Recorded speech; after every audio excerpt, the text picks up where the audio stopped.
안녕하세요. 혈관질환 올바로 알기 14번째 정보를 드릴 김서민이라고 합니다. 이번 시간에는 하지정맥류의 약물 치료와 또 궁금해하실 건강식품에 대한 정보를 드리도록 하겠습니다.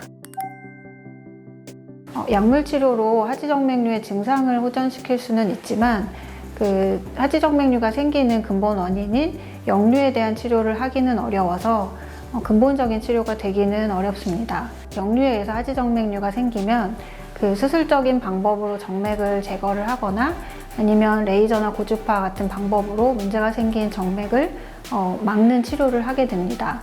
그래서 약물 치료는 이러한 역류에 대한 근본적인 치료는 아니지만 다리가 붓거나 무거운 정맥 질환의 전형적인 증상이 있는데 초음파에서는 이상이 나타나지 않는 경우, 또는 정맥에 역류가 있지만 정맥 전장에 이상이 있는 것이 아니라 정맥의 부분적으로 이상이 나타난 경우 등 수술적 치료의 대상이 되더라도 개인이 가지고 있는 어떤 건강상의 문제나 현재 상황으로 인해서 당장 수술적 치료가 어려운 경우에는 약물 치료가 도움이 될 수 있습니다.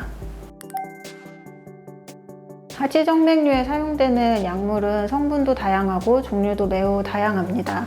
그리고 또 특별히 처방전 없이 복용을 하고 구매할 수 있는 약들도 있습니다. 정맥의 역류로 인해서 생기는 혈관벽과 또 주변 미세혈관들의 염증 반응, 또 정맥벽의 탄력이 떨어지는 이런 현상에 대해서 항염증 작용, 투과성을 감소시키고 정맥벽의 탄력을 회복시키는 그런 작용을 목표로 하고 있습니다. 미세한 단계의 혈관벽에서 생기는 염증 반응이기 때문에 우리가 흔히 감기나 또는 관절염이나 이런 데 사용하는 진통소염제와는 다른 성분이나 작용을 하는 약이라고 할 수 있겠습니다. 성분은 식물 추출물로 이루어진 것도 있고 매우 다양하고요. 그리고 여러 가지 미세혈관이나 림프관에 작용을 하기 때문에 망막병증이나 림프 부종 등 다양한 다른 질환에서도 사용이 되는 경우가 있습니다. 하지정맥류에 사용되는 약제들은 대부분 부작용이 없거나 경미하고 또 다른 약제랑 상호작용이 적은 것으로 알려져 있습니다. 그렇지만 개개인이 가지고 있는 질환이나 또 복용 중인 약물 등의 차이가 있기 때문에 진료를 통해서 충분한 상담을 하고 약을 복용을 하는 것을 권유를 드립니다. 또한 다리의 불편감이 정맥질환으로 인해 발생한 증상인지, 또 정맥질환이더라도 이게 수술적 치료가 필요한 단계가 아닌지에 대해서 충분한 판단이 필요하기 때문에 진료 후에 약을 복용을 하는 것을 추천드립니다. 또한 약을 지속적으로 복용을 하는 것은 가능하지만 약이 증상을 경감시키기 위해서 먹는 것이므로 약을 복용을 해서 증상이 호전이 되는지 등을 잘 살펴서 약을 복용할지를 결정을 해야 하고요.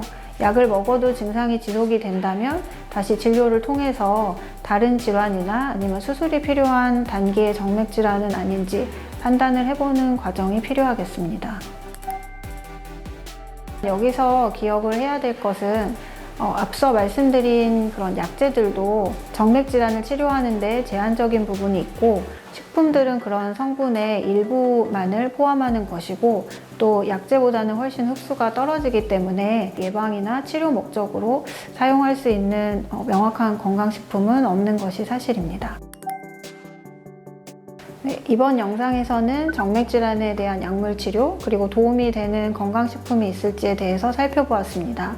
약물 치료가 정맥질환의 증상을 호전시킬 수는 있지만 근본적인 치료로서는 한계가 있기 때문에 정맥질환을 의심할 수 있는 다리에 불편한 증상이 있다면 가까운 병원에서 진료와 상담을 받고 적당한 치료에 대해서 판단을 해보는 것이 좋겠습니다.